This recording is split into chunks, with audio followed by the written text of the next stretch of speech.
people, now before you start your 4th of July celebration things on Monday, we got you right here, ending your work week correctly, getting you ready for the weekend with the hottest show on the streets, breaking down your Crimson Tide. In my own words, yours truly, Stephen M. Smith, Touchdown Alabama Magazine. Glad to have you guys in here. We're bringing you the show from the magic city of Birmingham, streaming it to you on YouTube. Speaking of the channel, you know what to do. Smash subscribe right now. Hit that subscribe button. Give us that thumbs up. Hit that like button. Make this your show, your network platform, channel, and space to talk all things Bama. Turn on all of those notifications. Hit that bell so that way you miss absolutely nothing when it comes down to your Alabama football program. We got you covered also on Facebook and Twitter as well, streaming to you this show. We got a good one tonight, a lot of stuff to dive into, to talk about. We want you, the passionate Alabama fans, to be in on the conversation. You can do this by calling 205-448-1358. Number to call in to let your voice be heard, 205-448-1358. And one more time, 205-448-1358. Definitely want to hear from you. That daily super chat goes $75. Daily super chat go. And the man Jamie Wilhelm starting us off with that $4.99 in the super chats. Appreciate the love there from Jamie, as Dance and Steven giving Jamie some love there on the desk doing his thing. But we start the show off, John, we got an outstanding guest coming on here. Good friend of the show, great brother, the head coach, the main coach for Southern Express 7-on-7 out of Birmingham. Our actual first topic is going to go into, Alabama in the NFL draft for 2023 and how this draft for next season, Bama's got a chance to own the draft, have several guys north of 10 potentially taken in the first round. We saw how this recent draft, Georgia had 14 players taken overall. Quite a few of those guys were first-round draft picks. Alabama had 2 guys taken in the first round here recently. But this draft for 2023, Bama's got a chance to own it. Coach Saban, and the Crimson Tide have an opportunity to dominate this draft and set center stage right here. Now, prior to 2023, the most players Alabama has had taken in the first round in the Saban era would be 6, and that came in the 2021 draft when you discuss Mac Jones, Devontae Smith, Jalen Waddle, Patrick Surtain II, Najee Harris, also Alex Leatherwood, all those guys there went in the first round. But when you look at just this recent draft, it had Evan Neal that went first round, number 7 overall to those New York Giants. And, of course, it had Jameson Williams going number 12 overall to those Detroit Lions. But this time around, you can see a lot more names, at least 10, but it could be more so than that as first-rounders. And as we start this off offensively here, Bryce Young is already being discussed as the number 1 quarterback overall for the draft, possibly the number 1 overall prospect on the board for 2023. So got to look at Bryce Young there. Behind him, you look at Jahmyr Gibbs. What he brings, speed, burst, acceleration, explosiveness, pass catching out the backfield, toughness, versatility as a kickoff returner, punt returner. He is what today's model of a pro running back is. So if Gibbs pops off this season, you got to think he will go in the first round. Behind Gibbs, I look at, both receivers, Jermaine Burton and Tyler Harrell, both have a chance to go. If not at least one, but both have a chance to go here. I look at Burton, he's kind of that complete package guy, like a John Mechie was a season ago for the Crimson Tide. However, Burton has a faster first step. Burton has a bit more explosiveness than Mechie. Mechie would be more of a 4-4 type of guy in the 40. Jermaine Burton would be more so of a 4-3-7 to like a 4-4 flat guy. So I think Burton could, be one of those guys in the first round. Behind him, Tyler Harrell, absolute speed demon. The last thing reported on him in terms of his 40 time, we're talking 4.19 40. I mean, the guy can flat go. And Bryce Young has already been speaking a lot of high things about this young man in terms of the connection both guys have with each other, the chemistry that both guys are starting to form.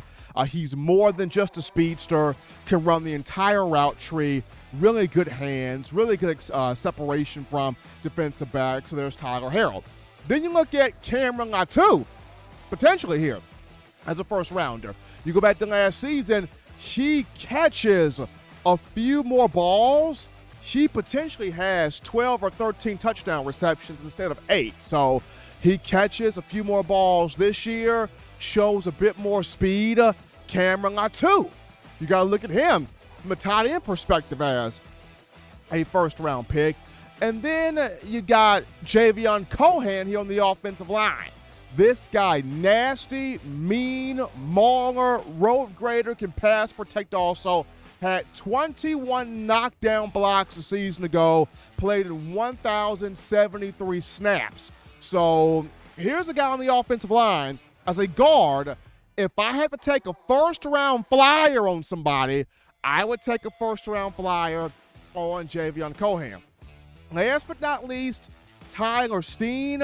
But I would put an asterisk by his name because I want to see what he does and who he is at Alabama as an offensive tackle. He's played at Vanderbilt, 33 career games as a starting offensive tackle, 21 of those as a left tackle, 12 of those as a right tackle. So he does have experience in the SEC, but at the same time has not played at Alabama yet. So I want to see, what does he bring? What does he do? What does he provide? What is his skill set? I want to see him in game action. If he can show me he's the real deal in game action, but I would concretely have him as a first rounder, but right now kind of an asterisk there behind his name. But those are some guys offensively, potentially here, first-round picks for Alabama. As we flip this over to defense here, Alabama did not have a defensive player taken in the first round of this recent draft, and I know that's absolutely unheard of when you talk about Nick Saban coaching defense. Normally, Alabama's putting a litter of players defensively in the first round of the NFL. But I look at this time around here for 2023, Will Anderson Jr. is going to go in the first round. I mean, after quarterback, after left tackle, what's the most important position in the NFL? You got to have pass rushers. You got to have guys get after the quarterback, and nobody does that better than Will Anderson, so he's number one. Henry To'oTo'o has got a chance to be a first-round pick. Now, he's got to come with it. He's got to come with it and making consistent, secure tackles, wrapping up, getting everybody lined up in spots, but not having himself out of sorts. He's got to come with it this year. He comes with it this year. Henry To'oTo'o. Got to look at him as a first-round pick. Byron Young, potentially, as a defensive end, can be a first-round pick. He's always been productive at Alabama since 2019. Now, he hasn't had much of starting opportunities. He will get that this year, but he's always been productive. Keep your eyes on Byron Young. When you look at the secondary, I look at Jordan Battle and DeMarco Hellams. Both of these two safeties potentially here, first-round picks. Jordan Battle, definitely.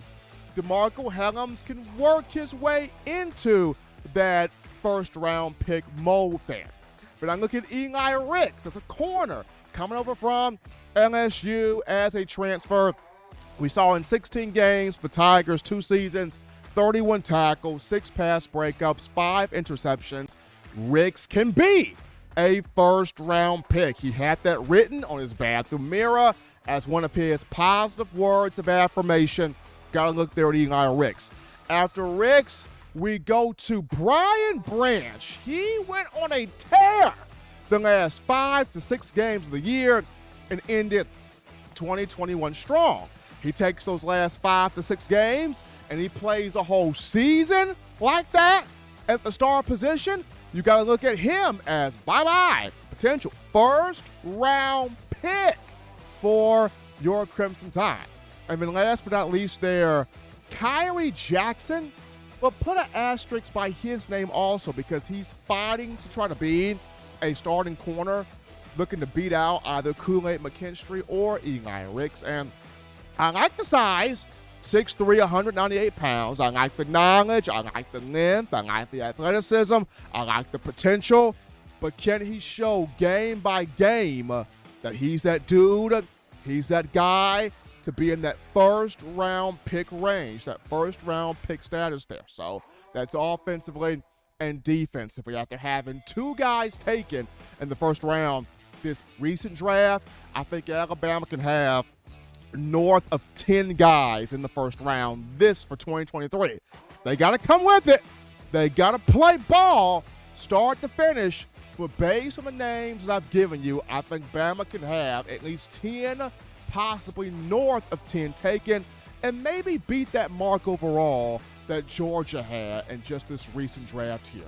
We're going to take our first break here on the show. Don't touch that dial. Just getting started. Upon our return, we will have my man Byron De'Vinner, head coach, Southern Express, 7-on-7 here in the Birmingham area to talk about one Tony Mitchell, 5-star commitment for the Tide defensive back.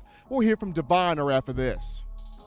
You're watching In My Own Words with Stephen M. Smith, brought to you by We Own the Fourth Quarter. Get your 4-finger bling necklace today by visiting weownthefourthquarter.com. Throw them foes up.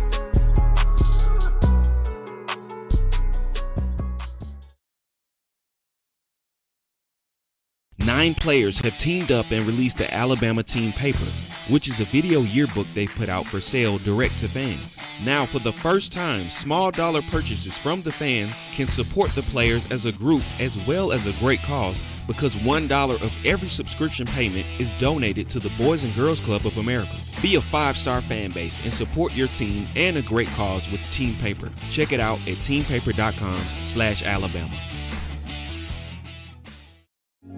Remember the taste of Grandma's delicious sweets? Emily's Heirloom Pound Cakes brings back those precious memories with just one bite. Each cake made from scratch. They make the perfect dessert to share with family and friends for any occasion, and ordering is easy. Visit Emily'sHeirloomPoundCakes.com Click the online store and shop. Then pick up your fresh cake at the kitchen in downtown Homewood. Order yours online at emily'sheirloompoundcakes.com. Emily's Heirloom Pound Cakes, making memories from scratch.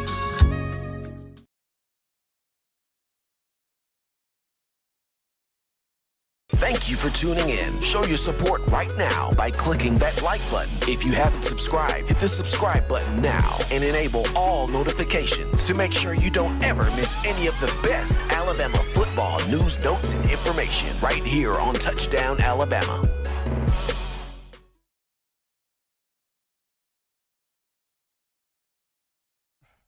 All right, folks, we're back in from the break on the hottest show on the streets, covering your Crimson Tide. In my own words, yours truly, Stephen Smith of Touchdown Alabama magazine on a Friday before your 4th of July Monday comes in. We got some super chats to get to before we go to the In My Own Words hotline. So how about my man Tobias Brookins out of Fresno? West Coast with the $20 donation, the super chats, and there goes Dancing Steven doing his thing as always. Appreciate my man Tobias. But then Big Bill from New York with that 501 in the super chat, showing up here on the show as well. Appreciate Tobias and Bill helping us out here on the channel. Daily super chat goes $75. Daily super chat goal. Appreciate the support from you guys. But we now go to the In My Own Words hotline. We do pick up a good friend, brother here of the show, the head coach of Southern Express, 7-on-7 out of Birmingham. My man has put so many players not only at the University of Alabama, but in the NFL as well, and that's one Byron De'Vinner. Byron, my man, what's going on? How are we feeling? I hope you're doing great. Hey, doing great, Steven. How you doing? Man, I cannot complain, man. Happy to have you in here. Hopefully you have a great 4th of July Monday, bud. My first thought to you, Byron, is you've been working with Tony Mitchell a long time, a 5-star defensive back who was recently committed to the Crimson Tide from Thompson High School. But when you first started working with him, Byron, when did you know this cat's special, this cat's got some talent here? Well, Steven, it's kind of funny. Tony's like a brother to me, like a little brother and stuff. I met Tony when he was going to the 9th grade. He was 8th grade. He came down to try out for our 7-on-7 team. Him and his dad came down. And when I first saw the kid, the kid was like already at that time like 5'10", 5'11", about 170 pounds as, an 8th grader. You could tell he was special. And then I watched his middle school film. It was, really absurd to see it. And then I said, well, let me see how he competes with the older guys. And I told his dad, I said, well, first I'm going to see how he competes with older guys and let him, compete and whatnot. And he actually held his own. He didn't really, at that time, he didn't know how good that he could be whatsoever. But, he knew football and he wanted to compete. He was a competitor.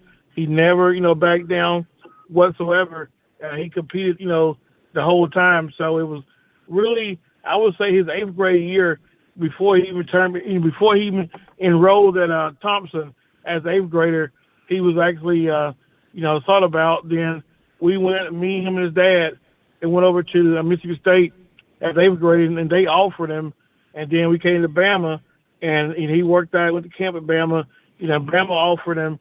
I saw right then the sky was the limit for him, and he got out here competing on 7-on-7 with all the top guys, like, Malachi Moore who played with me, Trey, Fagins, and the kid held his own. It was never, a situation where, you question, well, can he compete? Because he was always competed. He was actually so competitive, sometimes he would get mad because, he was youngest one on the team, but he was going to compete so bad. So I knew at that point that he was going to be special. So, Byron, you bring up there Malachi Moore and Traquan Fagins. You work with both of these two young men, Malachi in particular, who had an incredible freshman year at Alabama and looking to have a really good junior year in the fall. But just for Malachi, how do you see him sort of taking Fagins and in the future, Tony Mitchell under his wing and kind of helping those two blossom and develop at Alabama? Well, believe it or not, it's kind of funny you say that because that actually what happened in 7-on-7. and as an 8th grader, they both took, Tony under their wings. And when he got, the Thompson, Traquan, they got there and stuff, he looked up to those guys as watching them develop.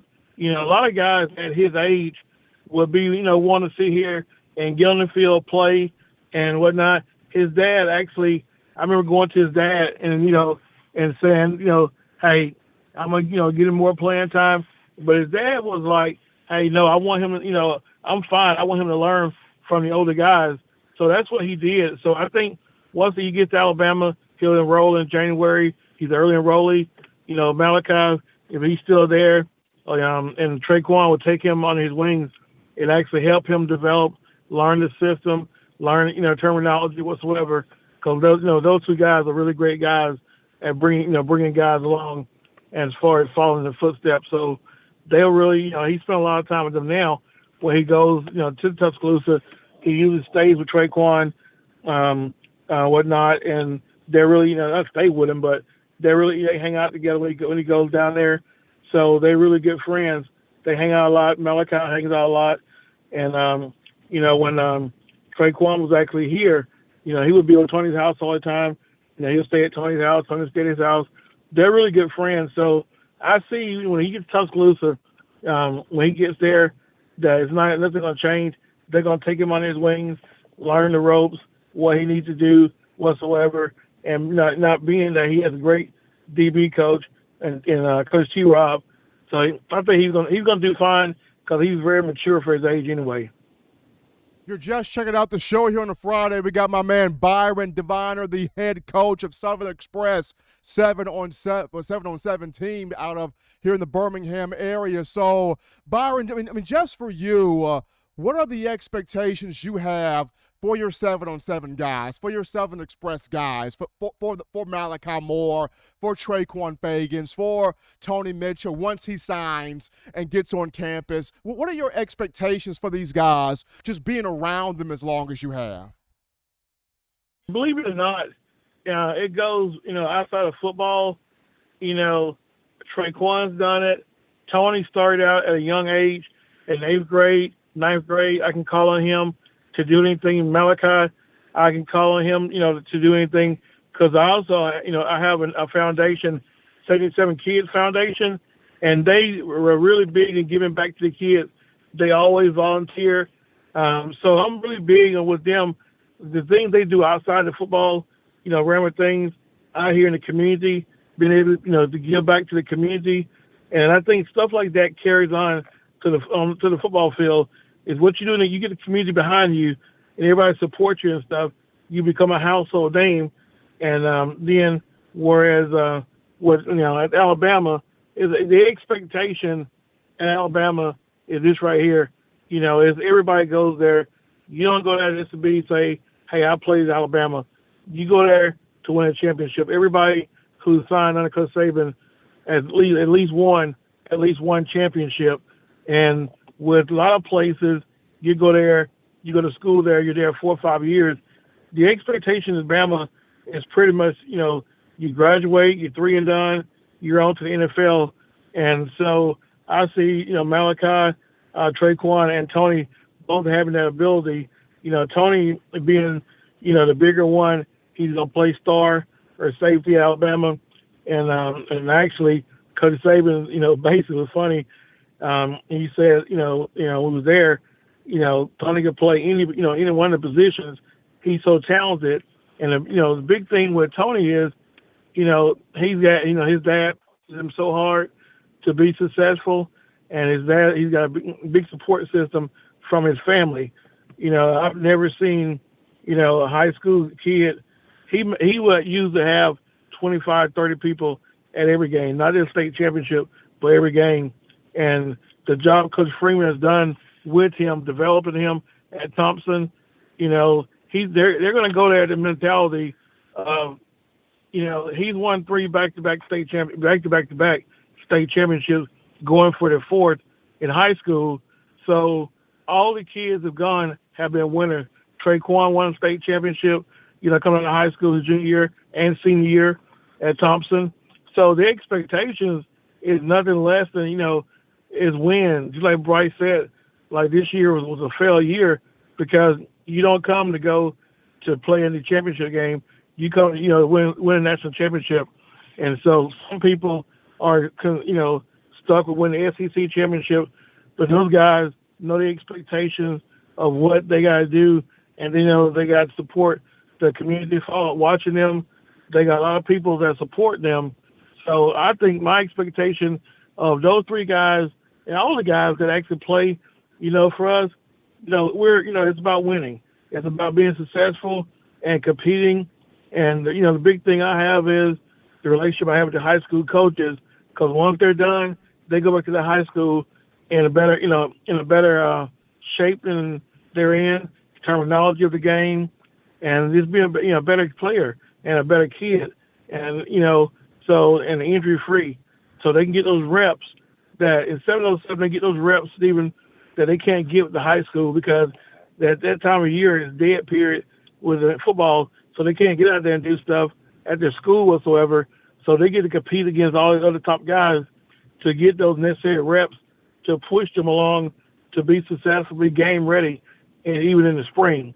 So, my expectation of all the guys to play for us is basically, hey, you don't just go to high school. It ain't just, I'm going to play high school ball and be done with it. It's playing the next level, and a lot of the guys, go on and play in the NFL. And, if they don't make it, be successful, businessmen, be successful husbands and family men. So, it's a family thing because it's all about family. It's not, there's no I with us. It's all about family. He is Byron De'Vinner, ladies and gentlemen, the head coach of Southern Express 7-on-7 we're here in the Birmingham area talking about one Tony Mitchell, 5-star defensive back, recently committed to the Crimson Tide, among other things. Byron, as always, my man, it's always a joy having you on here talking about your guys, 7-on-7, Southern Express. You take care of yourself, my brother. Be good. Enjoy your 4th of July next week. Hey, you two do the same, Stephen. Hey, God bless. Have a good weekend. Absolutely. Byron De'Vinner, 7-on-7, Southern Express out of Birmingham. Happy to have him on the show talking to Tony Mitchell and just the brotherhood of Tony Mitchell, Malachi Moore, Trey, Fagins, all with the Southern Express team, and all three of those guys with the Crimson Tide. Well, Tony will hopefully sign and join on for the 2023 class. But we take a break right here, folks. When we get back, we go to the phone lines. We grab your calls, your thoughts, your suggestions, your conversations are coming. Light the phone lines up right after this. Don't touch that dial. Call in right now as we're taking your calls up next on In My Own Words with Stephen M. Smith. Brought to you by We Own the Fourth Quarter. Visit WeOwnTheFourthQuarter.com now to get your 4-finger bling necklace. What's up, ladies and gentlemen? This is Marvin Constant, All-SEC linebacker and 1999 SEC champion. You are listening to In My Own Words, brought to you by Touchdown Alabama Magazine. Roll Tide. Every sports fan deserves the proper representation. Whitwell Sports introduces to you the Title Towel. Wave that Title Towel in the air like you just don't care in support of Nick Saban and the Alabama Crimson Tide. Only $9.99 and it lasts a lifetime. Head on over to WhitwellSports.com and get your Title Towel today. Touchdown Alabama Magazine is Alabama football's premier publication. A subscription to Touchdown Alabama Magazine is the perfect gift for any Alabama fan. For exclusive news and information, recruiting updates, a free annual print magazine, and more, go to touchdownalabama.com and click join. Only $7.95 per month, or pay $74.95 for a full year subscription. That's a yearly saving of $20. Go to touchdownalabama.com today and roll Tide. All right, folks, we're back in here from the break. Well, to the action from the break on a Friday. Hottest show on the streets covering your Crimson Tide football. In my own words, yours truly, Stephen M. Smith, Touchdown Alabama Magazine. Got a few more super chats to get to right here. So we start off with my man William Bryant. My man William Bryant out of Iowa with that 50. donation, that 50-piece coming from my man William Bryant. Dancing Steven already getting down right now. And then Jamie Wilhelm comes back with another $4.99 in the Super Chats. Our daily goal of $75 has been met. Appreciate Jamie and William. And Jamie had a question. His thought was, who else do we see in the SEC next with the USC and UCLA news? Of course, the news of USC and UCLA going to the Big Ten, potentially. That's been the conversation. Does the Big Ten let them in? Does the Pac-12 allow them to leave? That's a big question. And so now, with that going on, does the SEC let anybody else in? Now, of course, we know Texas and Oklahoma are supposed to be coming in. Both of those two are. I think right now, it's 2 more years before they come in. We all thought they would come in quicker than what was the allotted time, but I think it's still 2 more years or 3 more years, either one of the two. But Texas and Oklahoma are expected to be in the SEC soon. Are there any other teams that could come with those two? That remains to be seen. I will keep my eye on that. But what's happening, we're going more towards super conferences. That's weird. Got a lot of these potential 16-team super conferences. So that's kind of interesting there. So with USC, UCLA trending towards the Big Ten, leaving the Pac-12, we know Texas and Oklahoma are coming to the SEC. Who else remains to be seen? But appreciate my man Jamie Wilhelm there for that thought. There's also a thought there from Tobias Brookins. Did Tobias have a thought there? I believe he did have a thought as we're getting this on screen. He does have a thought here. His question is roll tide to me. Who is an underclassman? He wants to know who is an underclassman that could step up this year, or who is an underclassman that will surprise us and get on the field. Underclassman that could be a surprise from the defensive line. An underclassman that could be a surprise here. I like Jaheim Otis. He could be a very nice surprise. We've seen him drop weight. Crazy. Young man from Columbia, Mississippi. Played well in the spring game. Nick Saban said he's unblockable. Flashes a lot of potential. So Jaheim Otis could be a nice surprise as an underclassman. I want to see what Damon Payne does, because he came in as a highly rated defensive lineman. So Damon Payne could be a nice surprise. I want to see what Monkel Goodwine does. I mean, all he did was have folks saying Monkel Goodwine, Monkel Goodwine, Monkel. I mean, all throughout that recruiting tape he had. So I kind of want to see what Monkel Goodwine does. So Otis, Payne, Goodwine, and I'll throw one more in there that's had a body transformation. Tim Keenan III has dropped weight, and he looks good. He looks very much so improved. So those 4, Otis, Payne, Goodwine, Keenan. Want to see what those 4 do. All 4 of those guys could be nice surprises. Another question that comes in here, Steve, what senior do you think may come back? A senior that could come back. That's a good question. That's a tough one. A senior that could come back here. Let's see here. And that question comes from My Moment 10. My Moment 10 asking that question of the senior that could come back. Justin Aboigbe could come back on that defensive line, simply because he has not shown or had the ability or chance to show what he can do, what he can bring. So I would go with him, Justin Aboigbe. Let me think, another senior. I would like to see Braylon Ingram come back on that defensive line. He could transfer because he's been so buried. But if he doesn't transfer, I would like to see Braylon Ingram come back. He came in that 2019 class. On the offensive line, if this particular young man does not get a chance to play, I would like to see Amari Kite come back. Because remember, when he came in out of Thompson High School in 2019, he was a highly graded tackle at 6'7", 6'8". But Kite just hasn't had all those opportunities to be out there in the field. So those are just 3 guys off the top of my head, but there's definitely more. We're going to take a call right here. You're live on the show. What's going on? How we feeling? State your name and where you calling from. What's going on, Steve? Elijah from Jersey. What's going on tonight, man? Doing great, Elijah. How you feeling, man? Hey, you let them folks up with your call on Pete Golden. Oh, man, yeah, I just had to get that off my chest because, I've got tired of the man getting dragged for, things that, I'm pretty sure he can help get better, but it's not totally his fault. But I want to comment on, your NFL draft for the 2023 season. You know what? This team, I compare it to a spade game, Steve. You got two definites and a bunch of possibles. You know what I mean? That's how I look at this. It's tough to judge because look at last year. I was one of the few that was saying Christopher Allen shouldn't go.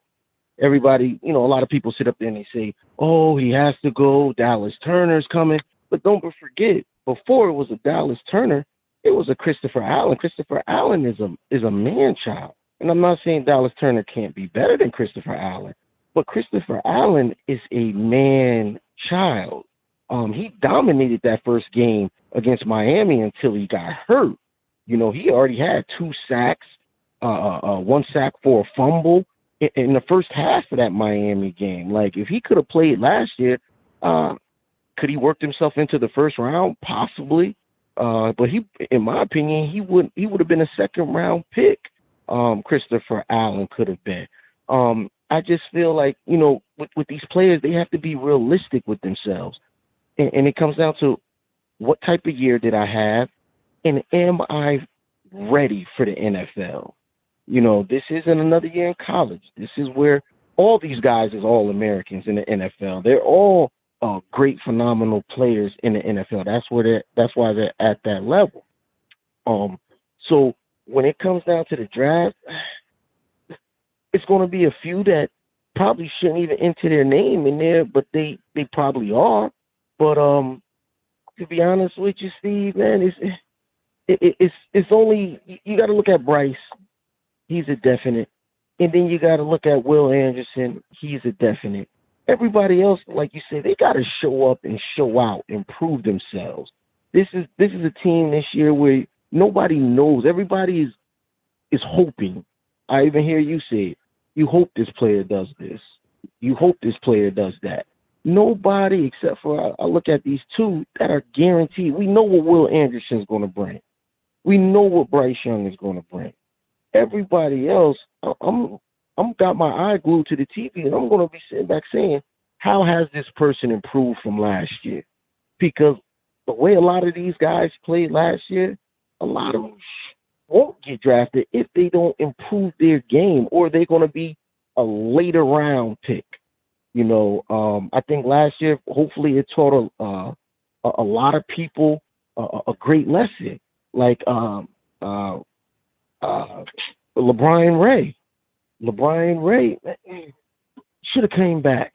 Christopher Allen, it should have came back. Like, a lot of these guys that jump into the league and they don't have the stats. They're not popping out on tape. You gotta be that man. You gotta dominate in college. If you want to go in the first 2 rounds, you gotta dominate. And you gotta be honest with yourself. Did I do what I supposed to do, and did I dominate all year?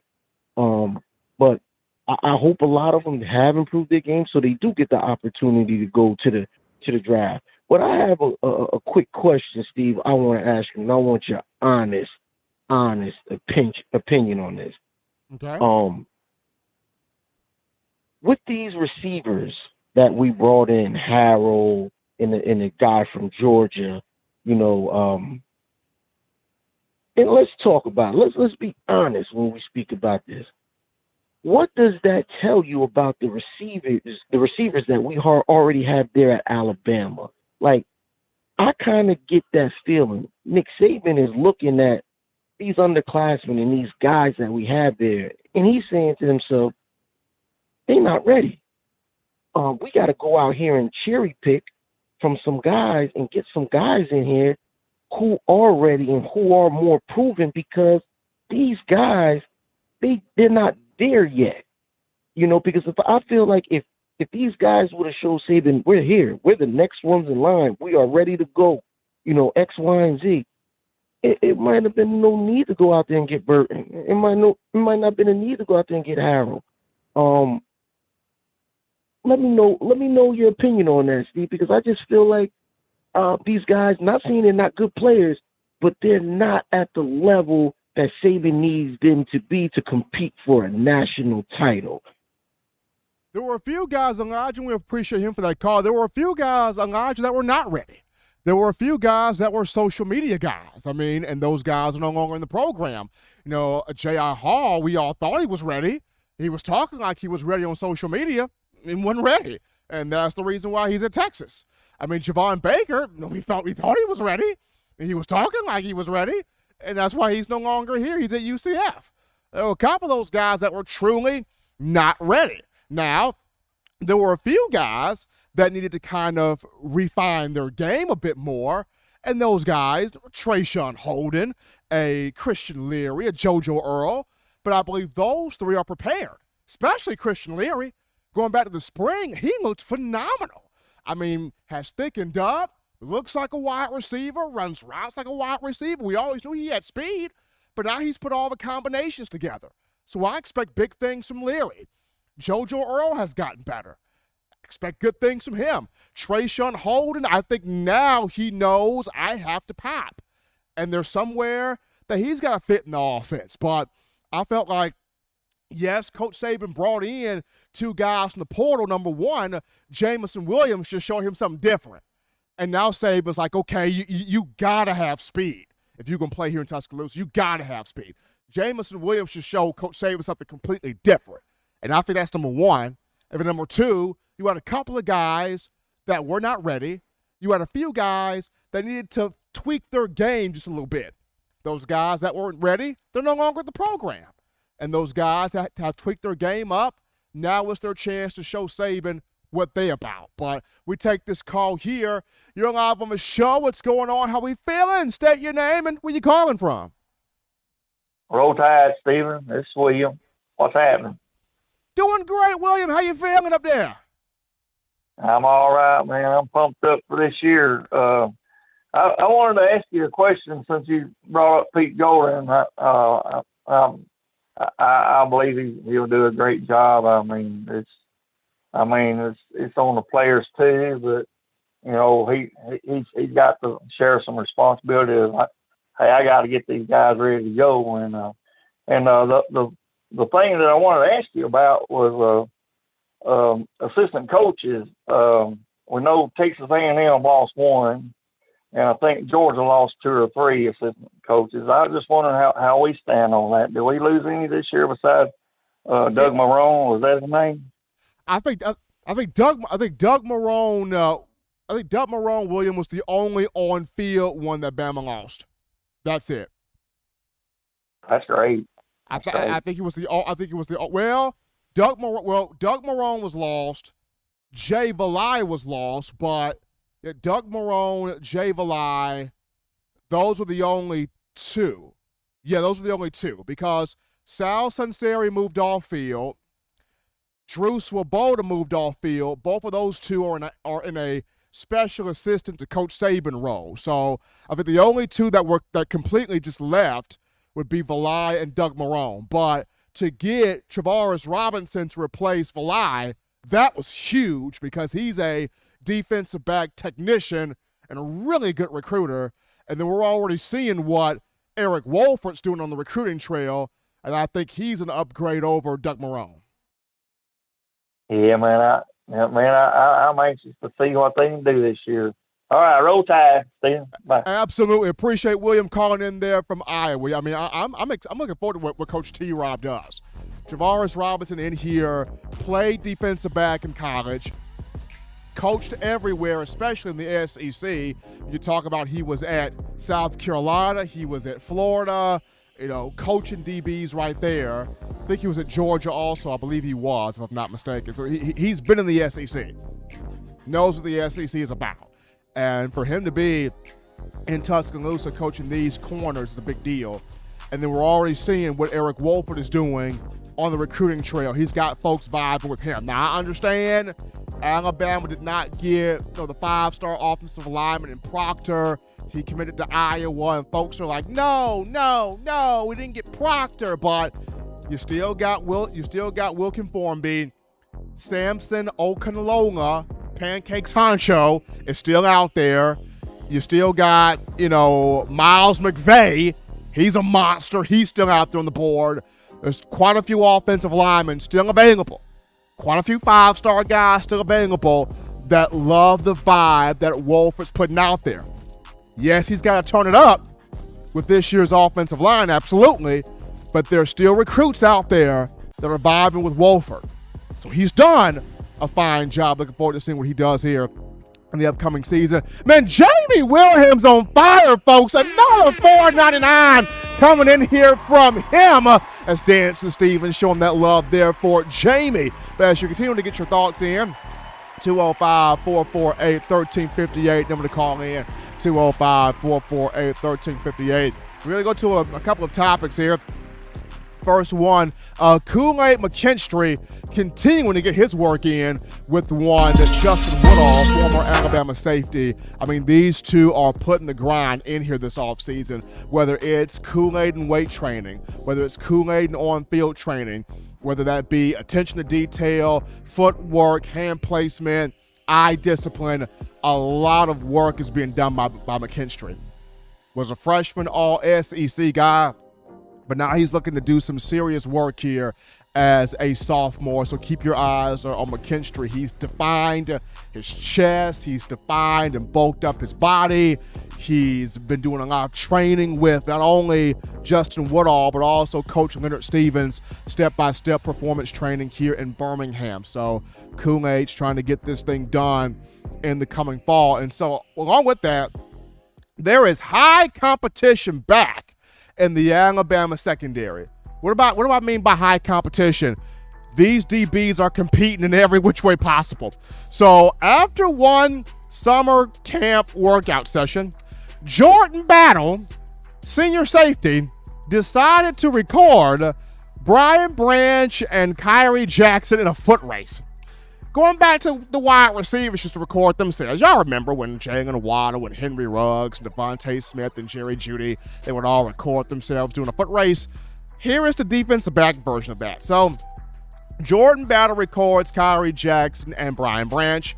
And lo and behold, Kyrie Jackson, not Brian Branch, Kyrie Jackson wins the foot race and was doing some jawing, was doing a little bit of talking there at Brian Branch as Kyrie Jackson, the young man from Maryland, won the foot race there. So we're starting to see high levels of competition in the secondary. In everything, not just on the field, not just in drills, but in races after practice. When you have an uber competitive secondary, just tells you your defense is going to be something to watch. Should be something to watch here in the coming fall. We're going to go to a break right here, folks, on the show. I won't touch that bad because upon our return, we're going to get into a conversation on one Jameer Gibbs. He recently posted his fastest 40 time to date. Could this be the fastest running back to come through Alabama? We'll talk Gibbs after this.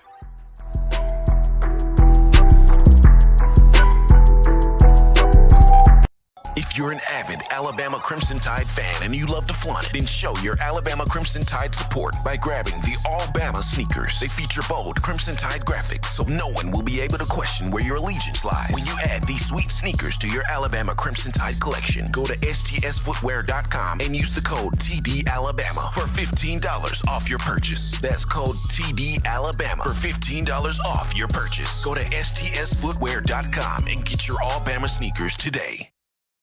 Touchdown Alabama Magazine is Alabama football's premier publication. A subscription to Touchdown Alabama Magazine is the perfect gift for any Alabama fan. For exclusive news and information, recruiting updates, a free annual print magazine, and more, go to touchdownalabama.com and click join. Only $7.95 per month or pay $74.95 for a full year subscription. That's a yearly saving of $20. Go to touchdownalabama.com today and roll Tide.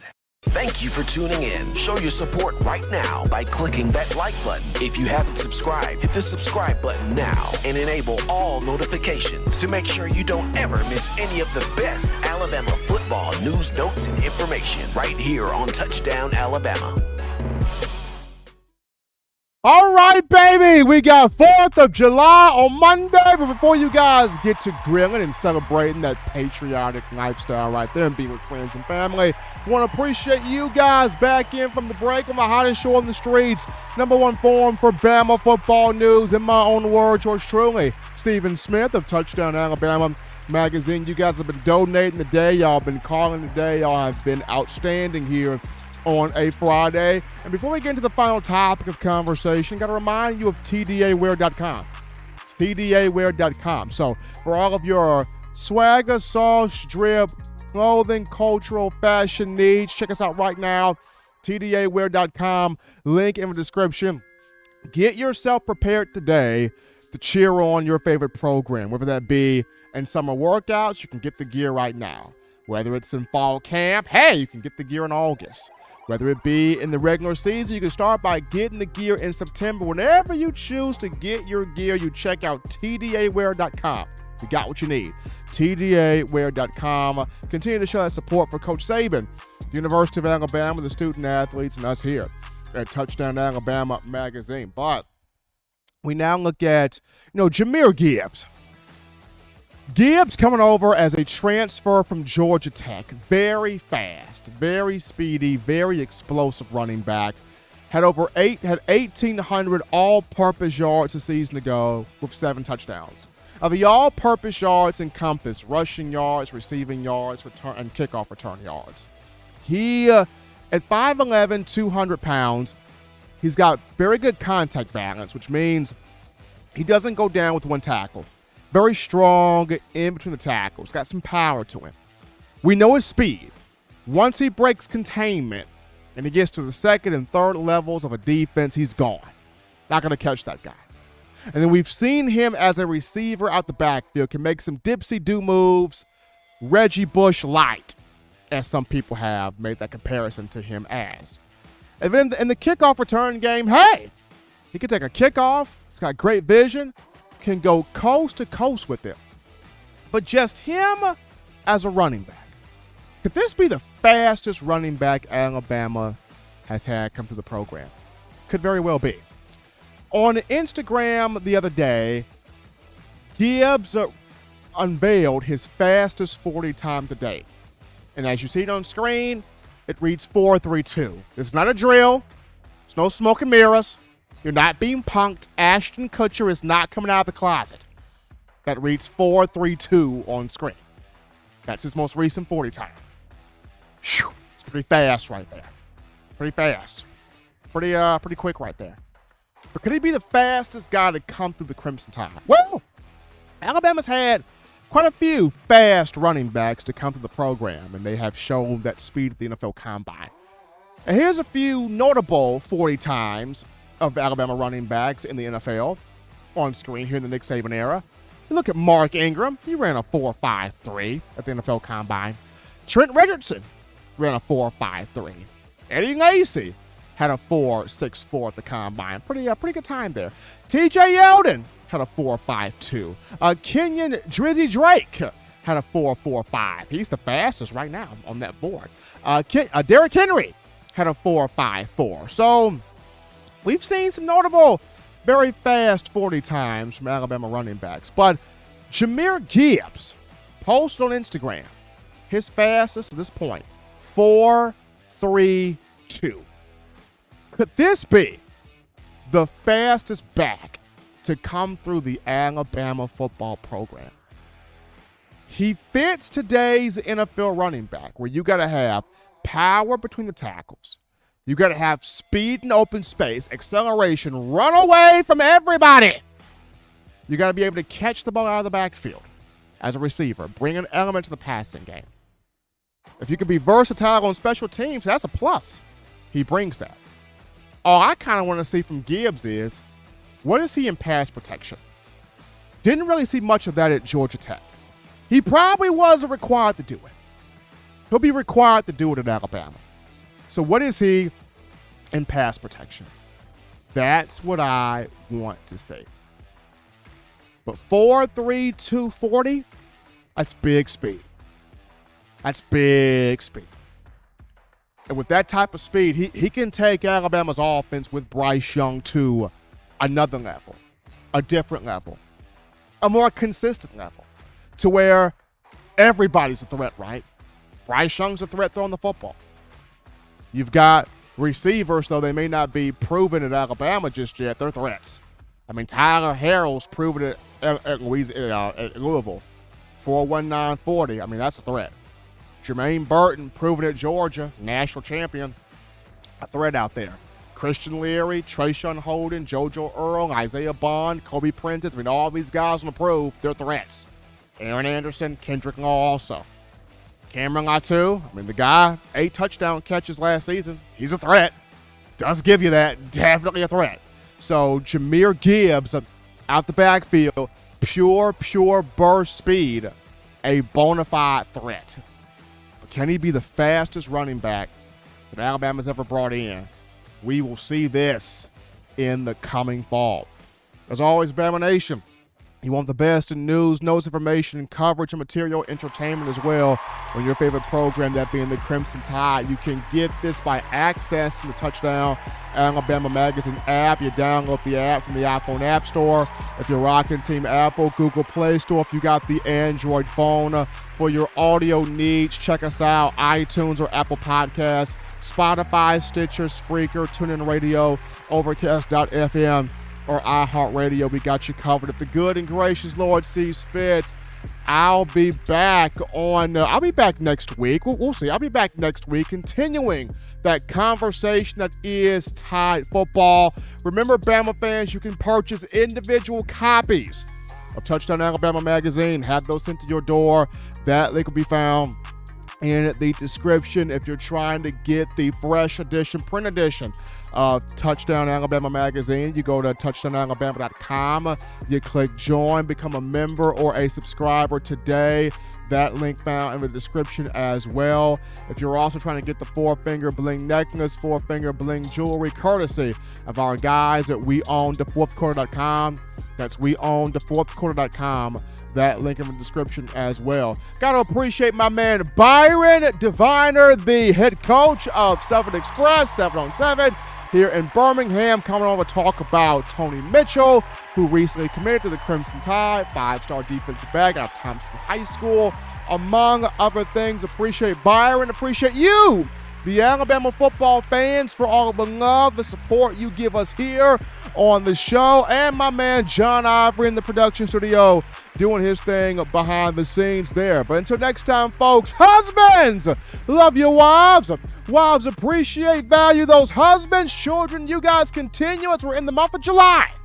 Doing the right thing, fun thing, smart thing, good thing, legitimate thing, to not be bored and stay cool. Continue getting yourself those 3 hearty meals a day, those 3 great laughs a day. You protect yourself. You protect the loved ones around you. Enjoy the 4th of July on Monday. Until next time, folks, I'm your man, Stephen M. Smith, and you've been listening to In My Own Words.